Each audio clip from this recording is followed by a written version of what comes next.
6 months ago, my credit card was stolen, and I finally got around to reporting it. When they asked me why it took such a long time to report it, I was like, well, I spend less than my wife did when she had it.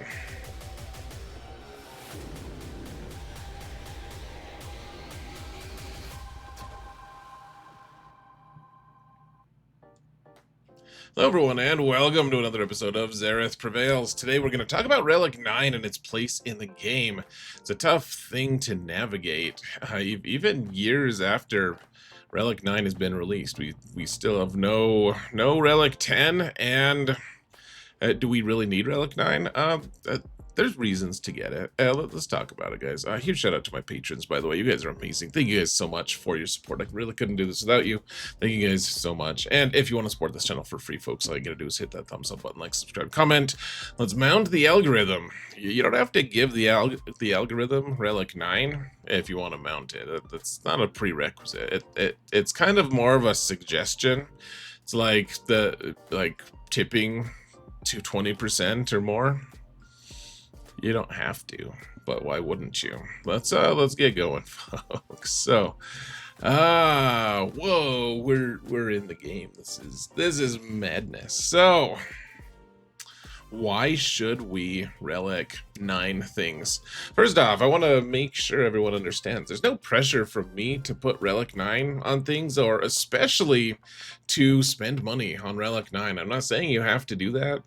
That's nowhere approaching what I'm getting at. But if you do want to interact with Relic 9, or you're just curious, like why do some people really want it and why do people not care? This is like, or you just really, you want to treat yourself. You're fancy and you're like, I deserve something nice. But what's a good purchase? What's a good use for Relic 9? We're gonna discuss all that stuff. The list has changed a little bit since the last one that I made about 6 months ago, and I think it's worth re-discussing it and looking at it. So, first off, like what kind of things should we put Relic 9 on?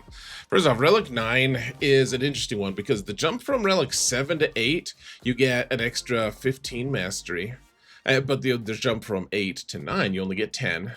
So you're getting less bang for your buck. You're also getting more stuff for tanks. So like going from 7 to 8, a lot of attackers really love that relic level. Going from 7 to 8 boosts your attack and offense quite a bit. Going from 8 to 9 really doesn't benefit attackers that much. Like a little bit, but not as much. Not much compared to the prohibitive price Relic 9 is at. So, like for instance, Here's Baze as an example. He's a tank. Look at his boost going from 8 to 9. Like getting this like 13,000 health is really nice. And then his protection is boosted by 20,000. It's a crazy amount. And otherwise his damage goes up less than 100. Attackers might get a little more offense, but not much. Not much. Like for how expensive it is, it's not really worth it. The droid brains are really expensive and challenging to acquire. And so like this is kind of the tanks level if you want to. It doesn't really boost their armor or anything, and the numbers seem gaudy, but they're not ultimately that challenging to get through anyways. I mean, yes, it's another 30,000 hit points or something, plus whatever mastery does, but ultimately it's not a huge deal. But I would say that if any group benefited from being a tank, or from getting Relic 9, it would probably be tanks more than anyone. See, so Jedi Cal, he's an attacker. He's getting what, a little over 200 offense, which is not that much, as opposed to going from 7 to 8. You see Django, he's an attacker. He's getting like 700 offense here. And that's before modding and everything. So he's getting like he's getting like 10,000 offense for one relic level. So going from 7 to 8 is nice. Going from 8 to 9 is way more expensive, and you get less stats, fewer stats for your extremely more expensive relic level, it's kind of crazy. So anyways, Relic 9, not for every character, honestly. I mean, unless you want to do that, if you want to spend a lot of money or whatever, or it's just your favorite character, feel free to do that. Now, Galactic Legends kind of benefit more from getting Relic 9. They benefit more than most. Here, like, for instance, Ray really enjoys Relic 9. So all Galactic Legends have this level of, it's called Galactic Legend, and for every relic level, they get an extra 10% max health and max protection per relic level. So they benefit more than most characters do. Like, they get an extra 10% on top of whatever stats you gain. And other Galactic Legends, we're not going to get super into it, but like Ray, for instance, gets an extra 7% more damage per relic level. So getting her up to 9 is going to benefit her a lot more. And then, not to mention, it's going to give her stats that she needs to be able to do more damage with her ultimate ability, etc. So she needs it. They'll have little reasons like that to want Relic 9. And I would say that getting a Galactic Legend up to Relic 9 is usually not a bad idea. They also don't really necessarily need it. I would say the tanks in the group probably benefit the most-ish from it. Jedi Master Luke, Leia, and Ahsoka really do like 9, though. I would say all of them like it quite a bit. And it's the thing is, you don't really need Galactic Legends for anything specifically over Relic 7. I would say you really do benefit quite a bit from the application of them. Like, they would be one of the first groups I would recommend people look into putting Relic 9 on. Now let's zoom in just a little bit here. Now there are also, I mean, probably the most compelling reason to Relic 9 things, in my opinion, is as requirement characters. You need them to be able to unlock things. So you need Relic 9 on Darth Revan and Darth Malak in order to unlock Leviathan. You need it for Admiral Radis to unlock Profundity. You need it on the various Togruta girls, Ahsoka's, to get them to get the latest Galactic Legend, Ahsoka Tano, unlocked. And now we have in our requirements Hondo, General Skywalker, and General Kenobi as requirements at Relic 9 as well, which I think is kind of cool, because all the two Jedi here on this list were actually on my list of things you might voluntarily want to apply Relic 9 to. General Skywalker is incredibly stat reliant, and he really loves the extra protection boost that he gets from Relic 9, because when he falls over, then he stands up again and his protection is renewed, and he can just keep going. He gets to use his protection more than most characters do. And Kenobi is a pilot for a ship that, I don't know, is it the 5th best fleet in the game out of, what, 9 or 10? Who knows, man? My disdain for fleets has become vast lately. So, not like a vast, like what a sailor might say, or a pirate, but anyways, he's also a pretty good tank. So getting him to 9 is also not a bad idea. And it's not a bad thing to have the neutral Hondo to Relic 9 either. He does a lot of damage, and he doesn't mind a little extra. Though I wouldn't choose to get him to 9 otherwise. Another reason you might want to put Relic 9 on characters is, I just call it the arms race. It's like in ships, when your whole shard is really challenging to climb. You want those crystals in an arena, and it can be really tough to beat your opponents when certain speed thresholds need to be met. Now, they haven't updated fleets in any way for almost a full year, which is disappointing, of course. I mean, the last time they updated it, it really messed everything up, and I think they just don't think they have the ability to fix fleets with anything less than some, like a major changes, and so they're just not doing anything. But anyways, the idea of like one really good example here is getting Dengar to 9.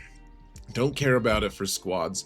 Getting him to 9 for punishing one, however, makes him a little bit faster than any opponent's Leviathan, which is nice because he can call the assist and be able to do some really important things before Leviathan goes if you're trying to counter that fleet. So getting him up to Relic 9 is really nice, or even just trying to do the mirror against other Admiral Piets who are only Relic 8.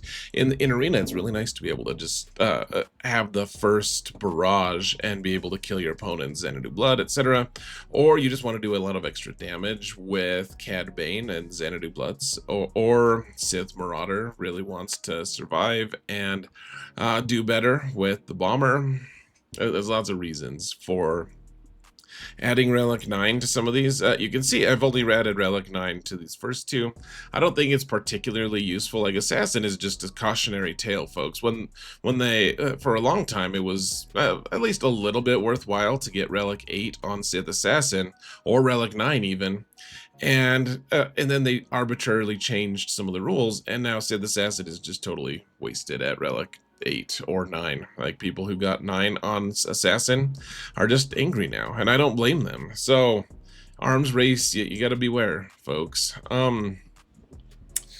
So Assault Battles is another reason to get Relic 9. Now, this is a relatively new thing. I mean, it's not like new, but it's new enough. There's only 2 Assault Battles that do this, where different tiers require all the way up to Relic 9 for the top one. And so the best one is probably the one that requires the two bros, the lover boys, as people like to call them, because they go with Queen Amidala so much. But you only need 2 characters at Relic 9, and eventually you're gonna like, it costs droid brains, yes, but over the course of time, if you get to Relic 9 with both of them and beat the mission, you just hit the sim button, and every month you get either droid brains or laptops, which are both really nice to get. So that's pretty worthwhile.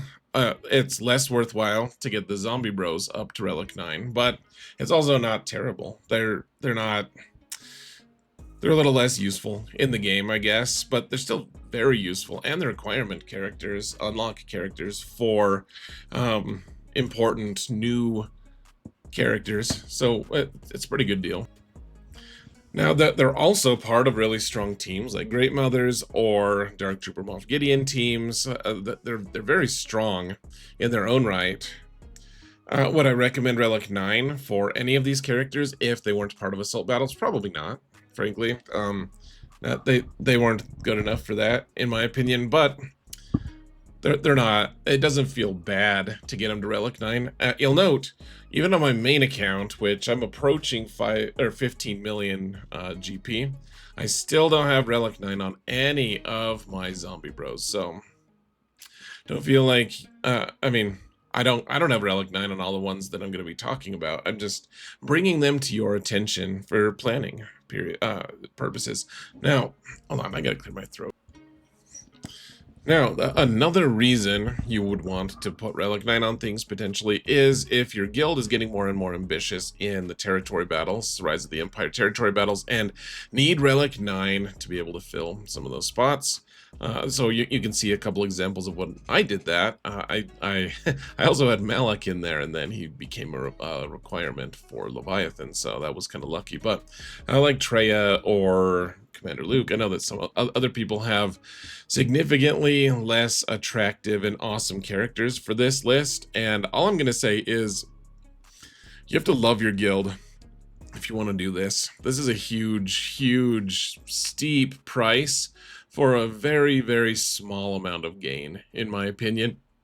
I don't think it's that worth it unless your guild is very dedicated to getting more stars in Rise of the Empire. There are good benefits to getting better stars in Rise of the Empire, but I don't know. If you can snag one of these, one of the cool characters to get to 9, that's great. If not, That sucks, dude. Like Hoth Rebel Soldier, don't. Why? Unless you love your guild, it's really not something I would recommend. Oh, Rise of the Empire missions. Now this is a little more fun, at least, because it's you actually get to interact with them instead of, like, I never get to use Treya in Rise of the Empire really because she's just in platoons the whole time. Otherwise, yeah, the missions are a little bit better though, because you can actually use them. These are weird examples. I just a smattering of things like for their missions. Some special missions require like Relic 9 for some of them.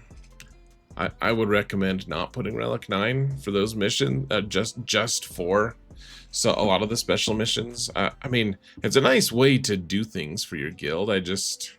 I struggle to see the value of it long term. Like, you're still not earning that much stuff to make up for all. Like, you need a full team of Relic 9s. That's at least like some of them are a full team and they're only 3 characters, but that's still 60 droid brains. It's very challenging for most people to acquire. So and that's just for like some random team like Bo-Katan that really doesn't need Relic 9. Now, one of the benefits of getting Relic 9 on characters, which you can see I've taken almost zero, and actually zero advantage of, are summons. Summons, though, the more relic levels you pile onto a character, the more the summoned character gets their stats. So whatever character is summoning is going to summon stronger characters that are kind of reliant on whatever relic level you are. So, like, I think the best version of it is probably Queen Amidala, just because she it is a tremendously tough decoy character to be able to chew through, and then she can just resummon it, and it's really strong. General Grievous is on this list because he is a pilot for a capital ship, and you can summon vulture droids, and those vulture droids do take extra stats based off of his relic levels, so it's kind of cool. Another reason you might do it is because the current raid requires things at Relic 9, or like there's different tiers, right? And so the Relic 9 is the highest currently, and so these are just a sampling of any of these. I would say it typically just see what your guild wants to do. I mean, you already know what your guild is requiring. Relic 9 is a pretty steep price to pay for some of these teams that it's like, well, do I really want to be stuck with Relic 9 on Bad Batch forever? If you do, then I guess go do it. I would question your judgment if you thought that was a good idea for at least a lot of the mid-game players. But another really compelling reason has kind of emerged lately to get Relic 9 on characters, and those are era battles. Era battles are things that you get, like, so that we have 1 week of unlocking a marquee character, and then the next week we do the era battles that go with it, and if you get to a certain tier on them, then you get some absolutely bonkers prizes, including 5 droid brains and 5 laptops and 5 Omicrons and 5 million credits. Yes, it's so exciting. But right now, the current era battles, the pirate ones, all you need are these 3 to be able to get 3 stars pretty easily, and I had pretty bad modding on them when I got through. So I'm not saying you need to do that, but I mean, you get you get 10 instances of that kind of reward. It is actually fairly insane if you can afford it, if you can get to that point and get those characters early enough, which almost always involves spending dollars in order to get them the enough star levels to get them to Relic 9. So is it for everyone? Absolutely not. But if you do want to spend money, like, you get some incredible rewards for it. Well, at least it feels incredible, even though you've spent a lot of money. So, all right, let's talk about a couple characters that really benefit from Relic 9 specifically. First off, we have Jar Jar. He really likes Relic 9. Here, let's go out from the zoom in section. So we got to go pretty quick here. But Jar Jar really likes Relic 9 because for every 3 For every 3 relic levels he has, then the shield that they drag around with them to all the different locations that we fight in, like if they fight in the Death Star, they have this stupid shield generator. Anyways, for every 3 relic levels he has, you get another level, another stack on the shield generator, which is really nice in some instances. Let's see, Mace. He's a tank. He's an old school tank that really likes a lot of different stats. Like he's not just limited to being a little bit tanky and stuff. He also just wants a ton of stats, and so getting him up to Relic 9 is nice. Also, not that it's a huge deal, but his ship does he does pilot a ship, which Relic 9 does benefit him quite a bit as well. Relic 9 on Mace is kind of a weird one, but because he's a tank, he just gets a lot of stats, which he kind of needs. Balin is well, he's a tanky boy. He really likes to, well, I don't know if he likes to take hits, but he's very good at it. And the jump from, you'll note that a lot of these suggestions are tanks, right? Just because they get so many stats from it. And so his whole thing is being able to take hits, and the more resilient you make him, the better he's going to do, and the better he's going to be able to protect your team. So getting him up to Relic 9, not too bad at all. Ezra is one that I would say is a great reason to get Relic. Like he wants so much speed and so much health and so much art. Like he wants to survive, but then he also does a crazy amount of damage. And even if he's not on your even if you don't have Galactic Legend Ahsoka, he can go with a ton of different teams and Galactic Legends to make them just stupidly strong and overpowered. And getting him up to Relic 9 just really helps make him more obnoxious to deal with. Like just max stats, just trying to get him 120,000 ish health, along with, I mean, this is probably me just bragging, but 382 speed on like I realize Relic 9 doesn't give him speed, but if you give him enough relic levels, then you can focus more on speed instead of just trying to smash stats onto him, like extra health, because you can afford both. You can afford to do speed and health, for instance. Queen Amidala, I already told you why you wanted her to get to Relic 9, but I just wanted to reiterate that on this list. So let's see, Darth Bane, it's a great reason to get him up to 9 just because he's so stat hungry, and the quality of his opponents, frankly, guys. You're tasking him with killing really strong characters, Galactic Legends, and the like, and he's just doing it alone, and he has to do it with his own stats. And I honestly, I've been telling people when I'm doing roster reviews too a lot, I think people should I think the requirement to use him should just be Relic 8. He just is so strong, but he ramps damage decently, but he just needs the quality of his opponents are just going to help necessitate a higher stat level, because you can't just march into a fight with a Galactic Legend with like no modding or no like very mediocre stats and modding and hope to survive even if you're Bane. And so giving him some mods and especially giving him relic levels is really going to help boost your floor for him, your foundation. Chrysanthemum is a character that is really nice on a team that really wants a lot of thickness. He's a character that really appreciates it just because he first off, he gives himself with his Omicron. If you give him his Omicron, an extra 40% max protection, which is really nice. Remember, he dies twice, right? Like Jabba revives him once, and so you can get him up to some really absurd numbers of protection. Some people get him up to like 200,000 protection. It's absolutely insane. And as a tank, of course, he gets extra, so really good stuff. Malgus does damage with his big hit based on his max health, so getting him up to 9 is really nice. He's also a really important pilot for the most important fleet, and so that benefits his ship as well as him just being a tanky guy and taking a lot lot of hits. There's a ton of reasons to get him to 9.